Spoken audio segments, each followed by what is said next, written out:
बिस्मिल्लाहिर्रहमानिर्रहीम। दोस्तों, आज जिस मौजू पर बात होने जा रही है उसने भारत, अमेरिका और मगरबी मीडिया के रंग उड़ा दिए हैं। जी हाँ, पाकिस्तान, चीन और बांग्लादेश का नया इत्तेहाद, वो भी एक ही मेज़ पर एक ही विजन के साथ। और जो लोग कहते थे कि पाकिस्तान अकेला है, पाकिस्तान कमज़ोर है, अब उनके चेहरे के तासुरात देखने वाले हैं। यार, कभी आपने सोचा है कि दुनिया की जो रवाई सियासत कितनी तेज़ी से बदल रही है। एक ज़माना था कि जब हर खबर में लिखा जाता कि इंडिया राइजिंग, पाकिस्तान आइसोलेटेड, लेकिन अब हालात बदल चुके हैं क्योंकि अब मैदान में उतर चुका है ड्रैगन चीन और ईगल पाकिस्तान का कॉम्बो। तो भाई साहब, ये वो कॉम्बो है जो अगर एक बार फील्ड में आ जाए तो पूरे खित्ते के हिसाब किताब बदल देता है। और अब इस खेल में तीसरा खिलाड़ी आ गया है, बांग्लादेश। जी हाँ, वही बांग्लादेश जो कभी भारत के साए में खड़ा रहता था, आज चीन और पाकिस्तान के साथ बैठकर कह रहा है कि हमें भी खित्ते में तरक्की चाहिए, अमन चाहिए और बराबरी चाहिए। यही वो लम्हा है जिसने दिल्ली के पावर सर्कल में जलजला बर्पा कर दिया है, क्योंकि भारत को ये बात हजम नहीं हो रही कि बांग्लादेश, जैसे वो हमेशा अपना छोटा भाई समझता था, आज पाकिस्तान के साथ बैठने की जुर्रत कर गया है। अब सुनिए क्या ज़रा कि ये इत्तेहाद सिर्फ 3 मुल्कों का ताल्लुक नहीं है, ये एक नया ब्लॉक है, एक नया जोग्राफी तवाज़ुन है। और जो लोग कहते थे कि पाकिस्तान के पास ऑप्शन नहीं है, उन्हें अब ये समझ लेना चाहिए कि पाकिस्तान के पास दोस्त भी हैं, विज़न भी है और आज़म भी है। देखिए, चीन ने हमेशा पाकिस्तान पर भरोसा किया है, चाहे वो सीपैक हो, ग्वादर पोर्ट हो या दिफाई मैदान में ताउन हो। और जब बांग्लादेश भी प्लेट एंड रूड इंस्टीट्यूशन का हिस्सा बन रहा है तो अंदाज़ा लगाओ कि पूरा जनूबी एशिया एक नई शक्ल इख्तियार करने वाला है। ये वो लम्हा है जहाँ पाकिस्तान की सिफारतकारी अपने उरूज पर है, क्योंकि एक तरफ अमेरिका भारत को थपकी दे रहा है तो दूसरी तरफ चीन पाकिस्तान के साथ खित्ते की नई शक्ल बना रहा है। और अब जब बांग्लादेश भी इस सर्कल में आ गया है तो भारत के नेबर फरहूज पॉलिसी का बल्ब उड़ गया है और फ्यूज हो गया है। तो सोचिएगा, वो भारत जो बांग्लादेश में अरबों डॉलर लगा रहा था, आज वही बांग्लादेश कह रहा है कि हम सिर्फ भारत पर इन्हिसार नहीं करेंगे, हम पाकिस्तान और चीन के साथ भी तवाज़ुन रखेंगे। ये बात भारत के मीडिया को बर्दाश्त नहीं हुई।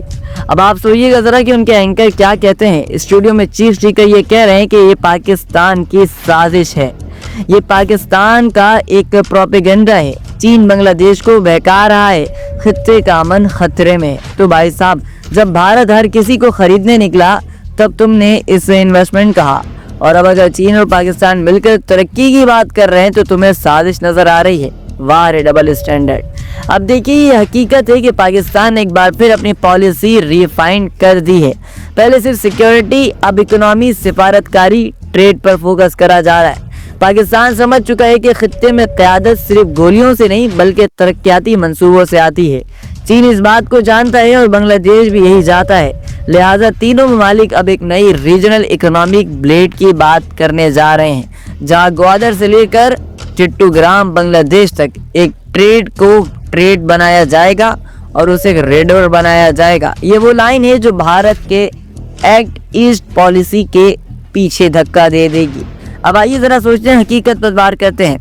बांग्लादेश को भारत से शिकायत है क्योंकि भारत हमेशा उसे एक जूनियर पार्टनर समझता रहा है और चीन ने उसे मौके का फ़ायदा उठाया। आप पाकिस्तान ने हाथ बढ़ाया तो बांग्लादेश ने भी समझ लिया कि खित्ते में एक नहीं 2 रास्ते हैं और दूसरा रास्ता पाकिस्तान की तरफ जाता है। यही वो लम्हा है जिसने भारत की खारजा पॉलिसी को हिला कर रख दिया है, क्योंकि दिल्ली के थिंक टैंक ये मानने को तैयार नहीं है कि इस्लामाबाद और ढाका एक साथ बैठ सकते हैं। लेकिन दोस्तों, यही तो नहीं दुनिया की हकीकत है। दोस्तियाँ दुश्मनियाँ नहीं, मफादात से बनती हैं। अब आप देखिए कि आने वाले दिनों में चीन, पाकिस्तान और बांग्लादेश के दरमियान डिफेंस, ट्रेड, एनर्जी और डिप्लोमेसी के दर्जनों मुआहदे होंगे। चीन टेक्नोलॉजी देगा, पाकिस्तान सिक्योरिटी और कोऑर्डिनेशन करेगा और बांग्लादेश प्रोडक्शन हब बनेगा। यही है नया मॉडर्न साउथ एशिया का, जहां भारत का रोल महदूद होता जा रहा है और वो पीछे रहता जा रहा है। भारत अब सिर्फ शोर मचा सकता है, लेकिन गेम अब चीन, पाकिस्तान और बांग्लादेश के हाथ में है। अब जरा सोचिएगा, जब पाकिस्तान और चीन ने सीपैक बनाया था तभी भारत ने कहा था कि ये नाकाम होगा, ये नहीं चलेगा। लेकिन आज सीपैक चीन के टॉप 5 कामयाबियों में शुमार किया जाता है। अब अगर इसमें बांग्लादेश भी शामिल हो गया तो क्या आप समझ सकते हो कि भारत के पास कोई कार्ड बचेगा? नहीं, क्योंकि ज्योग्राफी लिहाज से भी बांग्लादेश भारत के बैकयार्ड में है और अगर वहाँ चीन और पाकिस्तान कदम रख दें तो भारत के रीजनल सिक्योरिटी ख्वाब हमेशा के लिए ख़त्म हो जाएंगे। दोस्तों, ये इतिहास से जोग्राफिया का खेल नहीं, ये जहानत, एतमाद और विज़न का खेल है। पाकिस्तान अब पुराने दौर वाला मुल्क नहीं रहा, ये वो पाकिस्तान है जो दुनिया के साथ धमकी नहीं मफाहिमत के ज़रिए आगे बढ़ रहा है। दुनिया बदल रही है और पाकिस्तान बदल चुका है। अब जो इस बदले हुए पाकिस्तान को पुराने फ्रेम में फिट करने की कोशिश करेगा वो खुद तस्वीर से बाहर हो जाएगा। और आखिर में एक बात याद रखिएगा कि पाकिस्तान कभी जंग चाहने वाला मुल्क नहीं रहा, लेकिन अगर कोई मुल्क इसकी तरक्की, इज्जत या खुदबख्तारी पर हमला करेगा तो ये वो कौम है जो शाहीनियों की तरह जवाब देना जानती है। अब जब पाकिस्तान, चीन और बांग्लादेश एक साथ आगे बढ़ने की बात कर रहे हैं तो यमन का पैगाम है, तरक्की का पैगाम है। लेकिन अगर कोई इस पैगाम में रुकावट डालेगा तो तुम याद रखो, पाकिस्तान मुस्कुराकर भी वार करना जानता है। पाकिस्तान अब सिर्फ एक मुल्क नहीं बल्कि एक विजन बन चुका है। ऐसा विजन जो चीन के साथ मिलकर पूरे जनूबी एशिया के तवाज़ुन को बदल देगा। और बांग्लादेश, वही बांग्लादेश जो कभी भारत के ज़ेर असर कहता था और आज कह रहा है कि हम अपनी राह खुद चुनेंगे और वो राह तरक्की की राह होगी।